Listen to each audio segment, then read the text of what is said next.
Assalamualaikum warahmatullahi wabarakatuh. Innal hamdalillah nahmaduhu wa nasta'inuhu wa nastaghfiruh wa na'udzu billahi min sururi anfusina wa min sayyiati a'malina may yahdihillahu fala mudhillalah wa may yudhlil fala hadiyalah. Wa nashhadu an la ilaha illallah wahdahu la syarikalah wa nashhadu anna Muhammadan abduhu wa rasuluh la nabiyya ba'da. Allahumma salli wa sallim wa barik ala sayyidina Muhammad wa ala alihi wa ashabihi wa tabi'in bi ihsani ila yaumiddin, amma ba'd. Faqad qala Allah Ta'ala fi kitabihil karim, a'udzu billahi minasyaitonir rajim, bismillahirrahmanirrahim. Wa'tasimu bihablillahi jami'a wa la tatafarraqu. Pemirsa Elsita TV dimanapun Anda berada, puji syukur selalu kita panjatkan pada Allah Subhanahu wa Ta'ala yang telah menganugerahkan kepada kita nikmat yang begitu banyak. Bahkan jika kita ingin menghitungnya, Allah pastikan kita tidak bisa menjumlahkannya. Wa in ta'uddu ni'matallah la tuhsuha. Dari itu, pemirsa Elsita TV, marilah kita syukuri nikmat sehat dengan kita terus memperbanyak amal saleh, mendekatkan diri kita kepada Allah agar Allah tambahkan nikmatnya kepada kita yang lebih banyak lagi. Pemirsa Elsita TV yang berbahagia, dalam acara Risalatul Iman kali ini saya ingin menyampaikan sebuah hadis bahwa wal jama'atu rahmatun wal firqatu adzabun. Hidup berjamaah atau hidup bersatu itu rahmat, dan hidup berpecah itu adalah azab.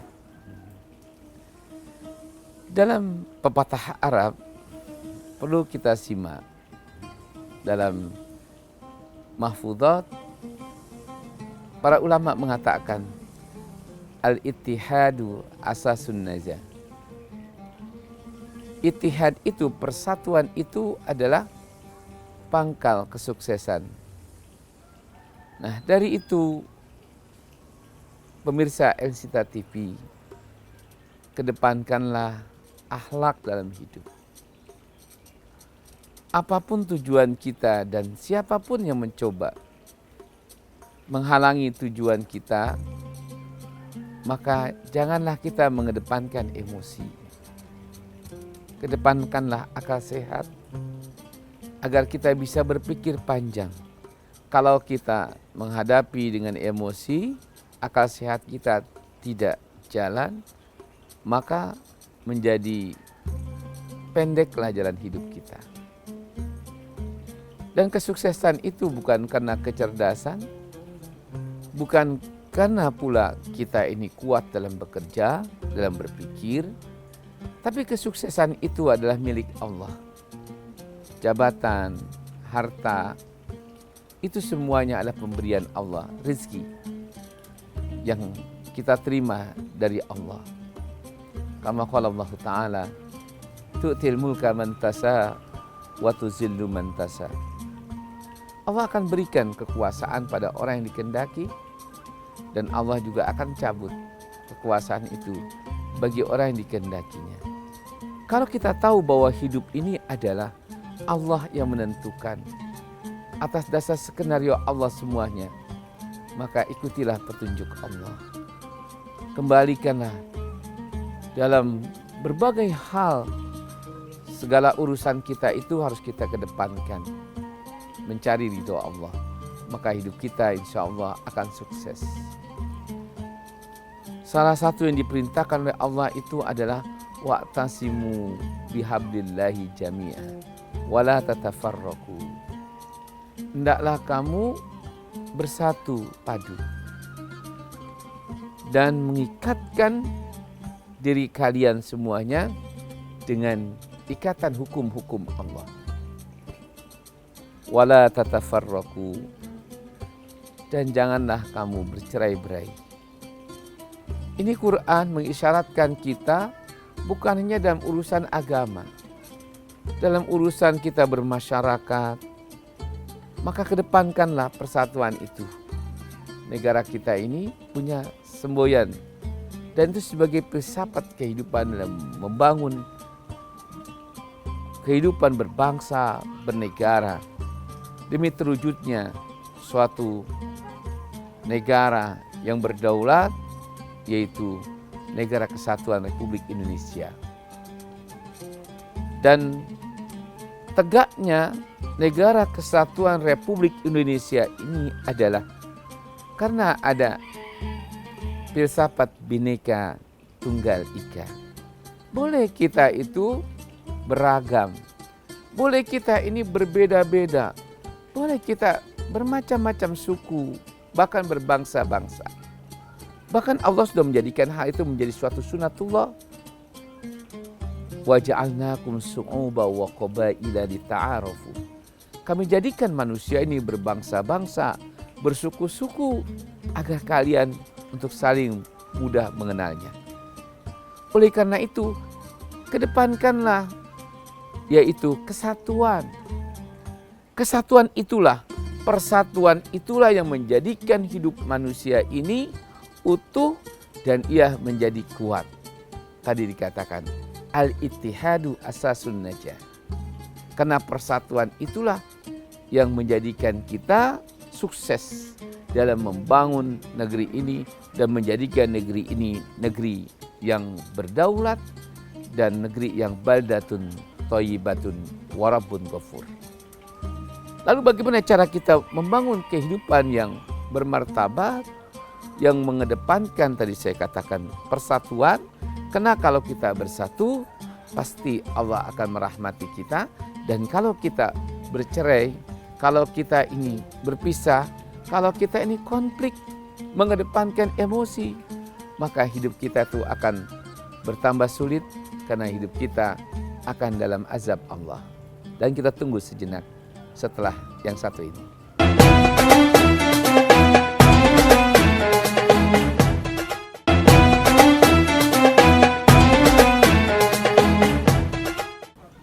Pemirsa El Sinta TV, dalam acara Risatul Iman kali ini saya ingin membawakan sebuah hadis.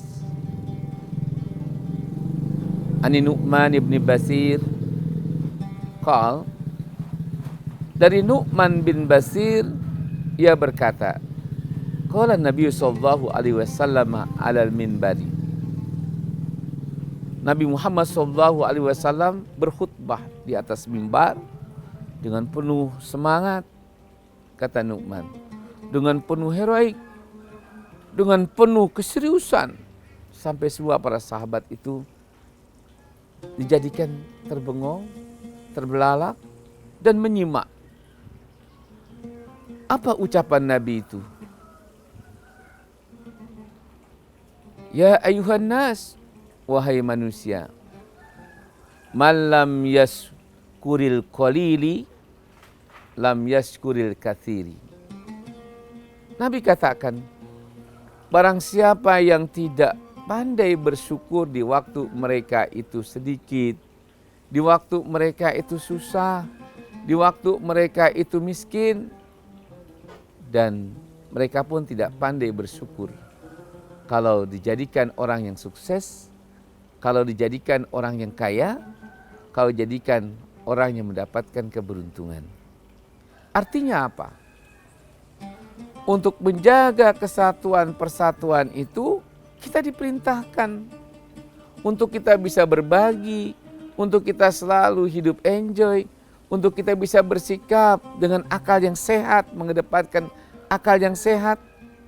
Bahkan kita tahu di antara tanda orang yang bertakwa kepada Allah itu adalah yunfikuna fisyarra'i wad-dharra, adalah orang yang berani dan mau bersedekah, berinfak di waktu mereka itu susah.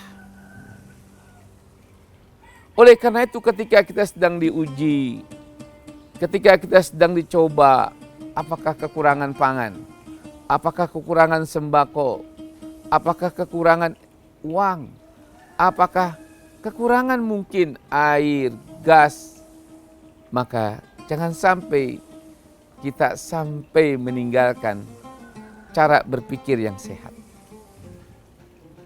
Bagaimana cara kita tetap keadaan normal dan kita tidak sindrom, kita tidak stres? Maka ingat, Rasulullah SAW mengajarkan kepada kita, bersyukurlah kamu di waktu kamu diuji, bersyukurlah kamu di waktu miskin, bersyukurlah kamu di waktu kamu dalam keadaan sakit, kurang nikmat. Karena jaminan kalau orang itu masih susah saja mereka pandai bersyukur kepada Allah, apalagi di waktu kaya. Tapi sebaliknya, kalau orang itu tidak pandai bersyukur di waktu mereka itu miskin, apalagi di waktu kaya. Lalu bagaimana cara kita itu bisa bersyukur di waktu kita sedang diuji, di waktu kita sedang miskin, di waktu kita sedang dikurangi nikmat kita oleh Allah itu? Ingat, dalam surat Ibrahim ayat 7, Allah berfirman agar kita menjadi orang yang selalu bersyukur atas nikmat dalam kondisi yang bagaimanapun juga. Wa itta'adzana rabbukum la in syakartum la azidannakum wa la in kafartum inna adzabi lasyadid. Dan Allah telah permaklumkan, barang siapa yang selalu bersyukur atas nikmat yang Allah berikan kepadanya, maka Allah akan tambahkan nikmat itu. Bukankah di waktu kita miskin, kita ingin jadi orang kaya?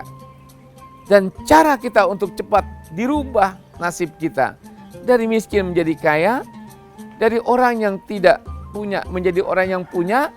Allah katakan, jika kamu bersyukur, maka akan kutambahkan nikmatku. Insya Allah dengan kita menjadi hamba Allah yang pandai bersyukur, bahwa Allah sangat mencintai hambanya. Allah sangat suka min abdis syukur, orang yang hambanya yang pandai bersyukur atas nikmat Allah. Karena kalau kita tidak pandai mensyukuri nikmat yang Allah berikan kepada kita, maka nikmat yang ada itu akan dirampas, akan diambil secara paksa oleh Allah, dan hidup kita akan menjadi malapetaka, penuh dengan fitnah dan cobaan. Apalagi kita tahu, wa in ta'uddu nikmatallah la tuhsuha. Jika kita mencoba menghitung berapa jumlah nikmat yang Allah berikan kepada kita, kalau pada hari ini kebetulan mobil kita itu hilang, kita diperintahkan untuk bersyukur, kan kita masih punya motor, kan kita masih punya sepeda, kan kita masih punya kaki untuk bisa berjalan. Kenapa kok hanya mobil yang hilang, syukur kita hilang? Nauzubillah min dzalik. Padahal kita tahu harga atau rizki yang paling besar itu bukan kendaraan, tapi adalah nikmat sehat. Nikmat kaki kita masih bisa berdiri, berlari, dan kita tuh masih bisa berjalan kemana-mana. Walaupun kita punya mobil bagus 10, mobil bermerek, walaupun kita punya tabungan berjuta, bermiliar, tapi kalau kaki kita sudah tidak bisa digerakkan, tangan kita tidak bisa digerakkan, kalau kita dalam keadaan lumpuh, semuanya itu tidak akan ada manfaatnya. Dan itu kalau Allah mengatakan, bersyukurlah dikala kamu dikurangi nikmatmu. Karena memang nikmat Allah itu bukannya 1, bukannya 2, bukannya 3, tapi Allah katakan kamu tak bisa menghitungnya berapa jumlah nikmat Allah itu. Maka ketika Allah kurangi 1, ingatlah nikmat yang masih banyak yang ada pada kamu. Kalau kita belajar menghitung, ya 12 diambil 1, kan tinggal 11. Masa nikmat yang hilang 1, yang 11 kita nafikan? Nauzubillah min dzalik. Makanya kalau Allah katakan, baru diambil 1 saja, kamu sudah tidak pandai bersyukur, baru diuji dari sisi pendapatanmu berkurang saja, masih ada anak, masih ada nikmat sehat. Kenapa kamu tidak pandai bersyukur di kala itu? Pemirsa LCTA TV yang berbahagia. Maka kalau kita lihat dari sinilah kita bisa mendengar, ya, Bagaimana hadis Nabi itu? Malam yaskuril qalil, lam yaskuril katsir. Barang siapa yang tak pandai mensyukuri nikmat, waktu dia sedikit, waktu dia susah, maka apalagi dikasih yang banyak. Oleh karena itu Nabi mengajarkan agar kita pandai menjadi orang yang bersyukur. Maka Nabi menyuruh kita unzuru ila man huwa asfala minkum. Dan kita tunggu sejenak setelah yang satu ini.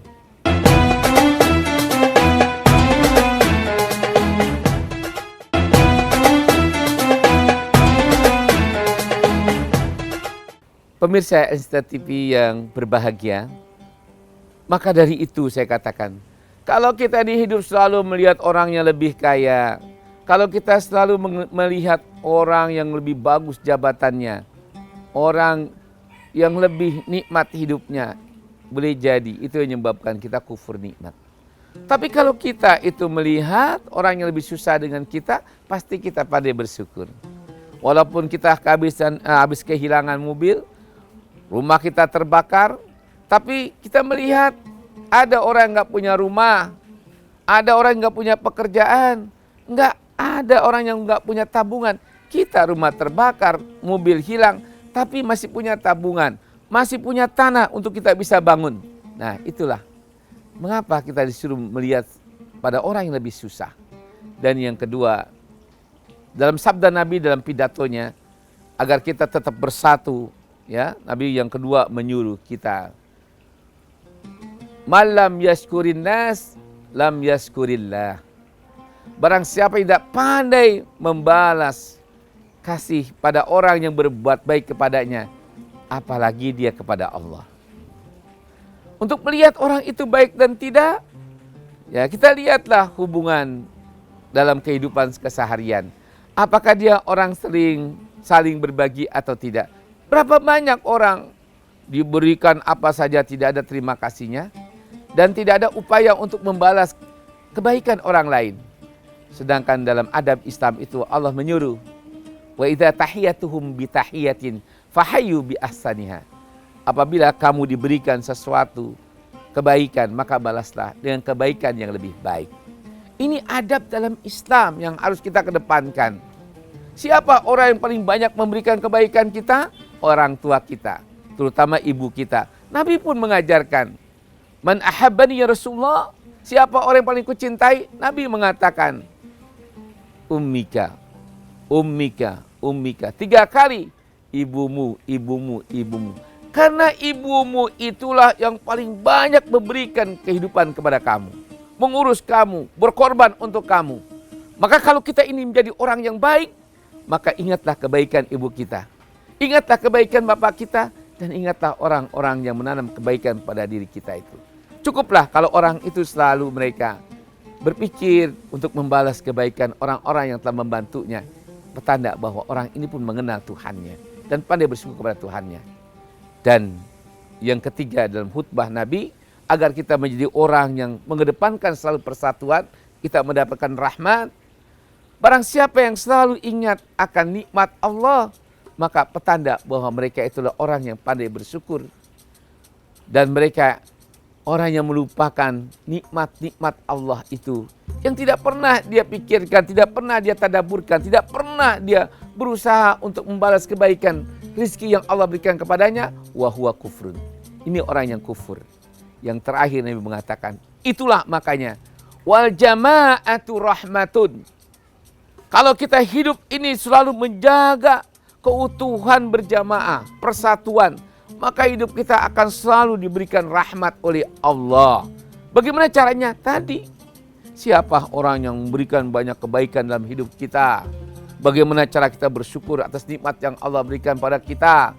Bagaimana cara kita ini juga mensyukuri nikmat yang Allah berikan kepada kita? Maka lihatlah, terutama di akhir ini kita sering mudah sekali masyarakat kita tersulut dengan berbagai macam isu yang menyebabkan terjadi konflik persaudaraan di antara kita. Ingat, jangan mudah terpancing. Kita harus menjaga perbedaan-perbedaan itu adalah merupakan dalam rangka upaya Allah ingin memudahkan kita untuk saling mengenal dan untuk mudah kita saling berbagi dan untuk mudah kita saling berkasih sayang sesama kita. Pemirsa Elsita TV, dan yang terakhir Nabi mengatakan wal mufarraqatu, dan perpecahan itu azabun. Jadi kalau kita biarkan orang-orang yang berupaya untuk memecah belah anak bangsa ini, yang selalu menebarkan fitnah, yang selalu mengeluarkan berita-berita bohong agar terjadi kekisruhan, bahwa mereka ini adalah penebar fitnah, bahwa mereka ini adalah pencipta datangnya azab Allah Subhanahu wa taala. Lalu siapa yang lebih bertanggung jawab untuk menjaga persatuan ini? Satu adalah aparatur negara. Maka aparatur negara itu siap untuk menindak para provokator yang menyebabkan anak bangsa kita ini terpecah belah, dan siapapun gerangan. Kalau kita cinta pada keutuhan negara ini, maka jagalah persatuan. Sebagaimana Nabi berpesan bahwa kalau kita ingin hidup penuh berkah, penuh rahmat, jaga persatuan. Kalau kita ingin hidup dalam penderitaan, penuh laknat, penuh azab, penuh dengan segala kesulitan, dan berbagai macam kesulitan itu akan muncul, maka hindarilah perpecahan itu. Semoga Allah Subhanahu wa taala menyaksikan hati kita semua yang selalu ingin mewujudkan negara kesatuan Republik Indonesia ini dengan cara kita satu, saling menghormati di antara perbedaan kita semuanya ini dalam berbangsa, dan kita semoga menjaga dan terus menjalin persatuan kesatuan dengan cara kita tadi saling berbagi, saling menolong, dan saling menghidupkan, dan juga saling menjaga hak-hak sesama kita. Dan hendaklah persaudaraan itu harus diwujudkan dalam 4 sikap. Ta'aruf, kita harus saling mengenal. Tafahum, kita harus saling memahami kondisi keadaan kehidupan sesama anak bangsa ini. Yang ketiga, ta'awun, kita harus berusaha untuk gotong royong. Dan yang keempat, takaful, kita harus wujudkan hidup saling melindungi, saling menjaga, terutama masalah kehormatan di antara kita semua. Pemirsa Elsita TV, semoga Allah Subhanahu wa taala jadikan kita orang yang benar-benar beriman kepada Allah, yang selalu berusaha untuk hidup berjamaah, baik sesama seagama maupun dalam menegakkan negara ini sama anak bangsa yang berbeda-beda agamanya, untuk saling kita tegakkan, yaitu toleransi antar umat beragama. Itu merupakan konsep jalan hidup yang bisa mendatangkan rahmat dalam kehidupan kita. Aqulu qouli hadza wa astaghfirul azim wa nafa'ni wa iyyakum bismillahil hakim. Taqabbalallahu minni wa minkum innahu wal ghafurur rahim. Wassalamu alaikum warahmatullahi wabarakatuh.